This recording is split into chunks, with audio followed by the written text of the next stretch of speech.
Bir bağlantımız var dostlar, diqqət, çox maraqlı bir məsələni müzakirə edəcəyik. Deməli biz akademik Rasim Əliquliyevlə birbaşa bağlantıya çıxacağıq. Texnologiya sürətlə inkişaf eləyir.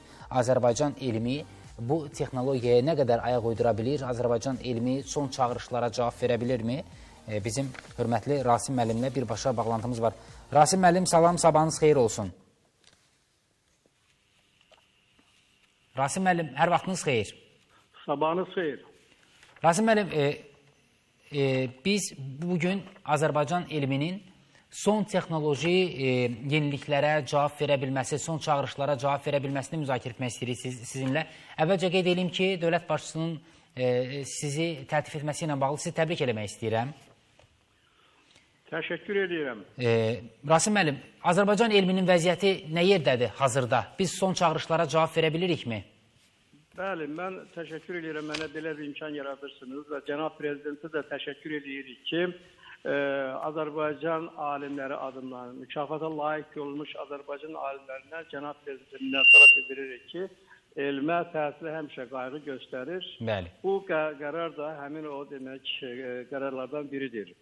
Cənab Prezidentin Azərbaycan Milli Elmlər Akademiyasının 80 ildə həsr olunmuş tədbirdə böyük məruzə ilə çıxış elədi və sizin sualın da cavabı elə Cənab Prezidentin çıxışında öz əksini tapıbdır. Birincisi, 80 il ərzində Azərbaycan alimləri ölkəmizin, iqtisadiyyatımızın inkişafı naminə çox mühüm işlər həyata keçiriblər.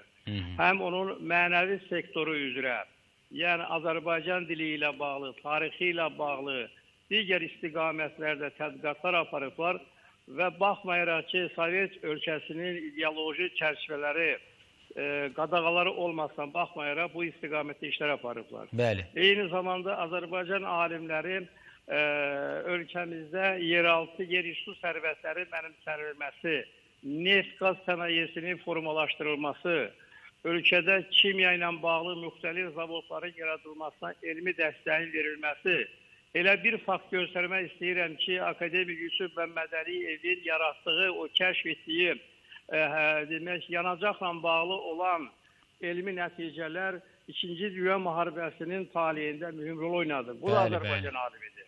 Ona görə də Azərbaycan alimlərinin həm kənd təsərrüfatının inkişafı, həm Azərbaycanda sənayenin inkişafı, eyni zamanda fundamental elmlərə, yəni riyaziyyat, kimya, fizika, biyologiya bu istiqamətlərdə mühüm elmi nəticələr əldə ediblər.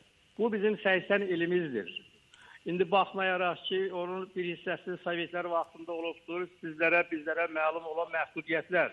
Və müstəqil Azərbaycan dövləti yaranan gündən indiyə kimi Azərbaycan elmi də ölkəmizin rastlaşdığı problemlərə harmonik olaraq inkişaf edibdir. Hal-hazırda Cənab Prezident tərəfindən artıq bəyan etdiyi o elmi doktrinanın hədəfləri, vəzifələri ondan ibarətdir ki, Azərbaycan Respublikasının suverenliyi tam bərpa olunubdur. Azərbaycan ərazisi düşmənlərdən təmizlənibdir və ona görə də Azərbaycan alimlərinin qarşısında Cənab Prezident yeni vəzifələr qoydu.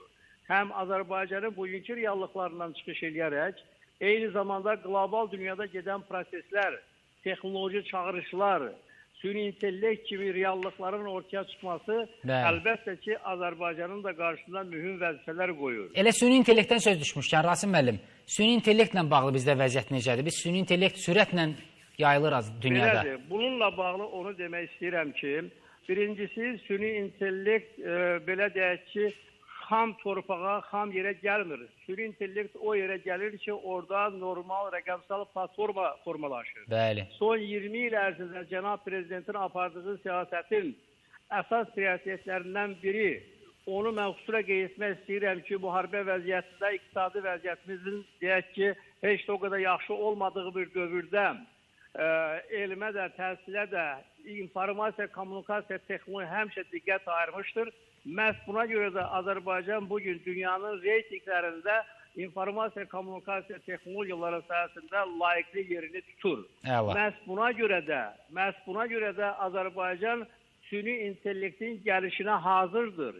Yəni süni intellekt əgər İKT infrastrukturu yoxdursa, insanlarda bu işləmək, kompüterdə işləmək bacarığı qabiliyyəti yoxdursa, bunun üçün zəruri şəbəkə infrastrukturu yoxdursa, süni intellekt ora gələ bilməz. Bəli. Ona görə də Cənab Prezident bu ilin mart ayında Azərbaycanda süni intellektlə bağlı dövlət strategiyası qəbul edibdir. Baxmayaraq ki, rəqəmsal inkişaf, baxmayaraq ki, kiber təhlükəsizlik və s. bununla bağlı da müəyyən proqram sənədləri qəbul olunubdur. Amma süni intellektin o dünyada gedən proseslər və artıq onu mən məsuliyyətlə deyə bilərəm ki, süni intellekt məsələsi bugün Azərbaycan dövlətinin həm daxili, həm də xarici siyasətinin əsas prioritetlərindən birinə çeviribdir. Və həmin o strategiyada, təhsildə, elmdə, süni intellektin tətbiqi, ondan istifadə olunması, Azərbaycan dövlətinin və cəmiyyətinin maraqlarına uyğun olaraq həmin o texnologiyalardan faydalanması, ölkəmizin iqtisadiyyatının transformasiya olunması, yeni dəyərin yaradılması və üstə gəldə belə bir reallıqlar kontekstində Azərbaycan dövlətinin bu real məkanda suverenliyi təmin olunduğu kimi, Cənab Prezidentin alimlərin qarşısına qoyduğu vəzifəndə bir ondan ibarətdir ki, bu süni intellekti, başqa rəqəmsal texnologiyalar Azərbaycana gəlişi heç də belə deyək ki, 100% insanların maraqlarına xidmət edən... Təşəkkür edirik Rasim müəllim. İnşallah bu sahədə də bizim uğurlarımız olacaq, zirvələrə çıxacağıq. Azərbaycan elminin və elm adamlarının potensialına inanırıq və sizə təşəkkür edirik bizimlə həmsöhbət olduğunuza görə. Bir daha təbrik edirik sizi. Təltif olunmuşsunuz yüksək adla. Çox gözəl, çox şadıq. Azərbaycan elm adamlarına dəyər verilməsi bir Azərbaycan vətəndaşı kimi məni sevindirir həqiqətən.